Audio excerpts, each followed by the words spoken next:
think up some questions for me, and I will be back in a bit after that.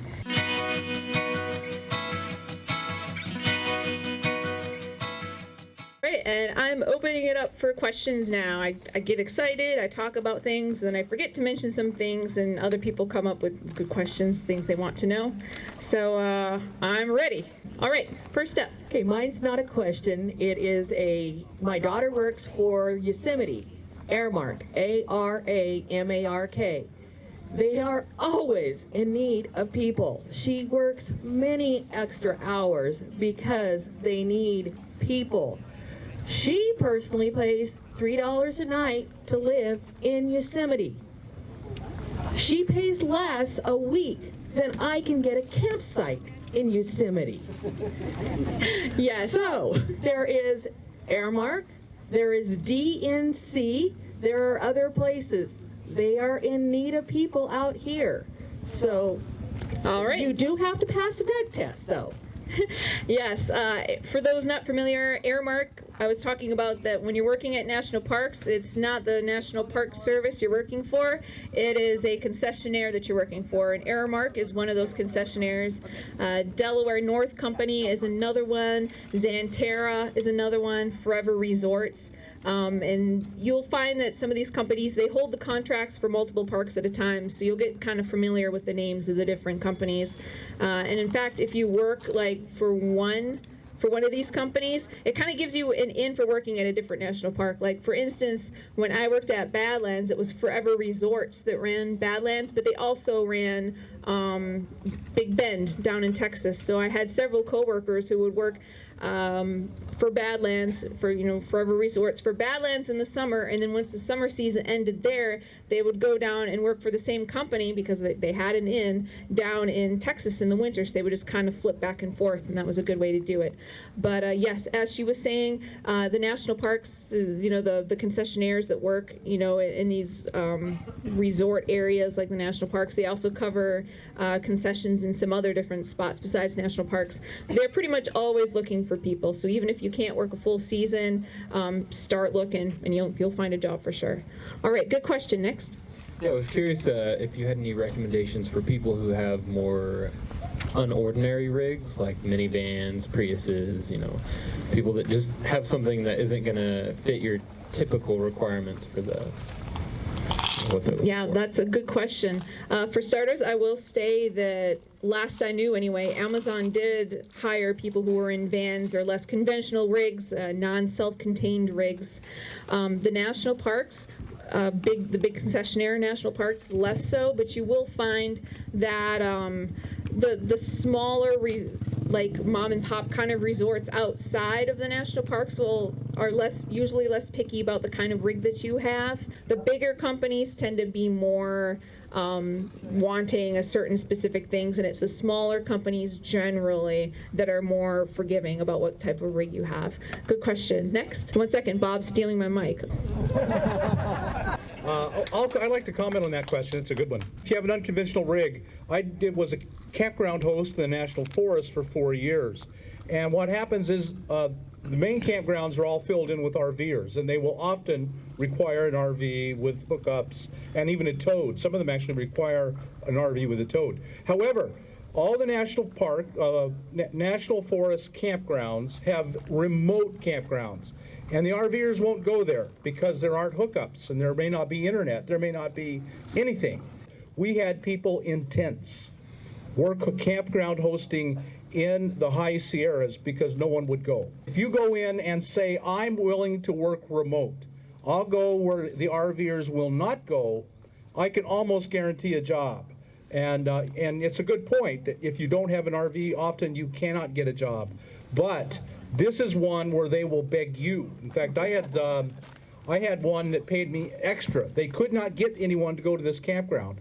So they would actually, I said, well, I have another job lined up in the state with a higher minimum wage. She said, we'll match it. Because they couldn't get anyone to go to this campground. So there are good options. If you go in, tell them you're in a van, you're willing to work anywhere, even in the remote country, you'll get a job. My question is, because I'm on Social Security, Are there jobs that are like under the table at all? Like, how do you find that? How do you find, or a barter system? I know those jobs exist.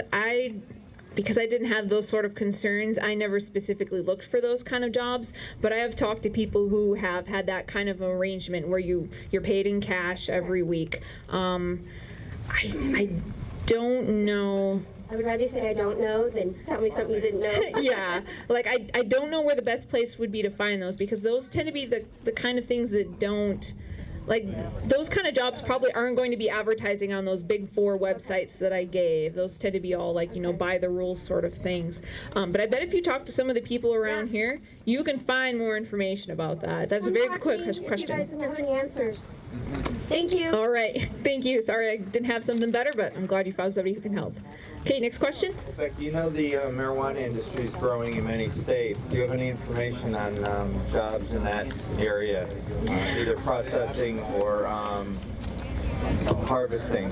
The gentleman was asking about the marijuana industry. Now that marijuana has been legalized in more states, that is becoming a booming industry.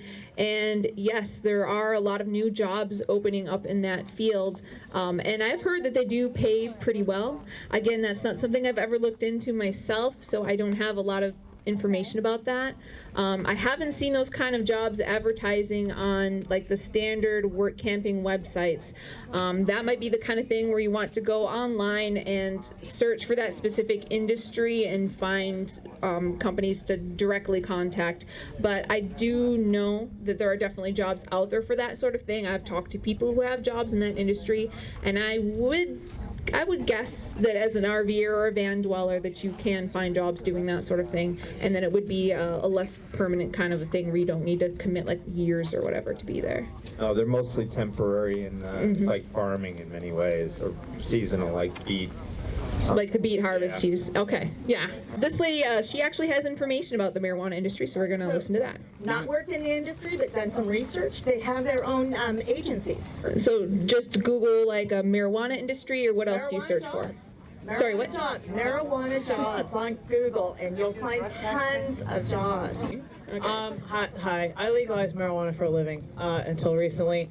And actually, unfortunately, the good paying jobs are with the no longer legitimate industry in California. So if you're going to go do that, please be careful.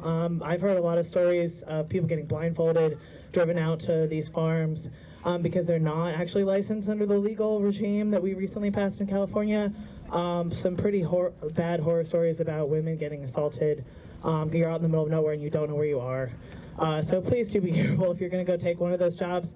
The legal industry is incredibly regulated, and normally you have to go through a background check as well as a drug test and get a specific badge that allows you to work there. And so it's a little bit more of a process. But thanks. Great, that's great information. Thank you very much for sharing. I have information on agriculture in the Northwest. If you want harvest jobs, I'd be glad to answer questions. Work for the state of Washington, state of Idaho, lots of private work, lots of harvest work. The pay is usually really good, but the work is really hard. There are plenty of jobs like sitting in a scale house as well during harvest. So there's lots of non-technical, non-lifting jobs as well. Okay. So the other thing I wanted to mention, there's independent work in the mystery shopping industry. So get done a lot of auditing. There's a app for that, Presto Pup. Okay, Presto app, you and said? Sassy Shop is another one where you can find jobs. I mean, there's some of them are really cheap. You can do from your phone, and they pay a few dollars. Or I've done audits that pay me hundreds of dollars. So it's just getting some experience under your belt, and that app is an amazing app. I can go to Phoenix and find jobs today. Okay, and that's, I imagine that doesn't take a lot of like lead time. You show up, you go on the app, Right, you find the jobs, and you start working right away. Some of them, the more expensive ones that pay better, you'll have to do some training for it online. You usually never see anyone. You're responsible for your own taxes, but like everything, if you earn less than $600, they don't report that to the IRS. So you're working for numerous different companies, and usually you're making a couple $100 for this company or that company, and it's, just... Perfect. Okay, can you say the name of the app one more time for people who want to write it down? Presto app. Presto app. Yeah, Okay. or Sassy Shop. Sassy Shop. If you Google Sassy Shop, it's a website. Okay, great. Thank you very much. Becky, can you speak to the safety of work camping, and what happens if you get injured when you're working at a job like this? That is a very good question. I can actually answer that because I did kind of get injured on a job once. If you're working for one of the bigger companies, the more regulated companies, like Amazon, most national park concessionaires, stuff like, they have a workers' comp kind of program. One winter I worked for Lowe's Home Improvement doing my over the winter thing, and I was shoveling, what was it? It was like straw hay for putting in like gardens, that sort of stuff. I got some in my eye, and my eye closed up. It was very irritated, and I needed to go to the hospital to have them flush it out. And I actually ended up having a scratch, and they gave me medication for it. And even though I was a temporary worker, the workers' comp program for Lowe's still covered temporary workers. Now, I cannot guarantee that it's going to be like that everywhere, so that's another one of those things that you will want to do some research or ask some questions before you take a job. I've also heard stories of people taking temporary jobs, and they get hurt, and there is no program in place, and they do need to pay for it all out of pocket. But most of the times, like the Amazon kind of places, because it's such a physical job, and the beet harvest too, because it is such a physical job, and there is a higher chance of something happening, of you getting hurt. Most of these places have a pretty detailed, they'll do some sort of safety course with you ahead of time. Like for Amazon, for instance, you actually go through safety school, which has 16 little stations, and you walk around, and somebody teaches you the proper way to bend without hurting your back, so that when you're doing this kind of stuff, you're less likely to develop an injury of some sort. And they also talk about how to handle hazardous products, or what to do if you see a liquid leaking and you don't know what it is, and that sort of thing. But that is a very good question, yes. What about the safety with the camping itself? The safety with you mean at your own site, or? At the sites that they give you to camp. I'm really not sure about that. I mean, it probably depends. If it's a company owned campground, they might cover it if something happens on your site, but I would imagine most places probably not, especially Amazon. They don't own the campgrounds that you're camping at. They're contracting with other campground owners in the area, so there's probably no coverage there. If something happens on your site, it's up to you to pay for it. Can you tell us what's your favorite when and where job, and then what was your least favorite when and where job? Oh, the favorite question. No, I have my favorite. It's going to be one of the national park jobs. I love going to those jobs just because I get to live and be somewhere beautiful when I'm not working. Probably Yellowstone, because the thermal areas were so gorgeous. And when I worked at Yellowstone, I worked for the Yellowstone Association, which I didn't get to this at the time. I kind of skipped over this, but this was not actually a concessionaire. This was a nonprofit that operated inside the park that raised money for the park. So it was a different thing than working for a concessionaire. And I worked 30 hours a week, so it was less hours, and it was 6-hour days. And I got more time then to go off and explore, which was kind of good because Yellowstone was actually a very large park, and it takes a long time to get anywhere in Yellowstone, which a lot of people don't realize when they go there. So yeah, that was probably my favorite, and my least favorite was probably the beet harvest, just because the hours were so long and I was always cold because it was so cold there. And it was just so repetitive and boring to me. I think I enjoyed Amazon a lot more than most people enjoy Amazon. I don't know, maybe it's just because I sing to myself, and I find ways to keep myself occupied. But the beet harvest was harder because I was so cold. I couldn't focus on those distractions to keep myself away from how boring the work was. So there you go. I hope that answered your question. Next. Becky, thank you. Excellent presentation. I wanted to know, if you're welcome, if you can expound on, I hear dormitories at national parks for those non-traditional type rigs for vans and cars. and how that works? Yes, that's a good question too. A lot of the national park concessionaires, again, I kind of mentioned some of their names, but Delaware North, Xanterra, Aramark, they don't just hire like the traditional RVers. They also hire, college students and anyone basically who doesn't have a sort of rig, and they have like dormitory housing on site. It's like on-site housing for their staffs. It's usually you end up with at least one roommate. It's kind of it's very much like a dorm in a college. You go in, you probably have one roommate for two people. If you're working, if you're like a manager or some sort of elevated position, you might have a room to yourself.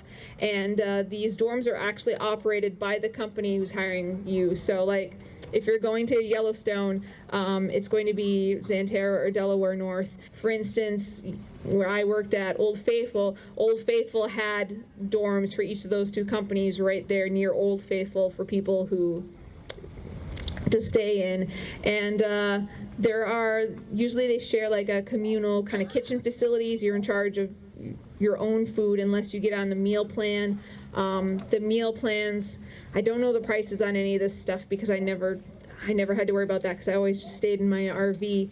But it's cheaper food, and it's basically like a cafeteria style food. You get on the meal plan, a certain percentage of your paycheck goes to that. It's the same thing with the dorm housing. It's a certain percentage of your paycheck goes towards your housing. And if you are in a van or something that isn't self-contained and you want to be able to stay in like an actual building instead of staying in your van, you can do that and have your van just be like your vehicle to drive back and forth, and that is definitely an option. So thanks for bringing that up because I kind of forgot about that. So it opens the door for us who don't have that traditional rig. Yes, and not all places are going to have that, but like the big national parks for sure definitely do. Seems like a lot of these are geared toward the younger group. We were talking about college students just now. How about those of us who are 60 and over? You're talking like work camping jobs in general? Right. Oh, actually, usually the dorm housing is something that the college students do, but no, there are a lot. Most work camping jobs are actually expect to have older people on there. Every job that I've worked, like Amazon, I worked with plenty of people at Amazon who were over 70. Even at the beet harvest, I worked with several people who were, older. And it's basically not so much your age as your level of physical fitness. Most of my jobs, I've worked with people a lot older than I have. Usually I'm like the youngest person at the work camping job when I'm there. Thanks. You're welcome. Okay, and that's a wrap. Thanks everybody for coming today. I do have a website, interstellarorchard.com. I've been blogging for 7 years now. I also have a YouTube channel by the same name, which is not as active because I'm much more of a writer than I am a videographer. I also have 2 books out. One of them is Solo Full-Time RVing on a Budget, which is more for people planning to get on the road. My second one is The Little Guide to Dreaming Big, which is more of a philosophical book. And I do have a new book coming out within the next month or 2, Work Camping for a Living, which is going to be a lot of the same information that I just spoke about here today. So I hope you guys will look into that. Thanks you all again for coming out. I hope you learned something. Have a great day.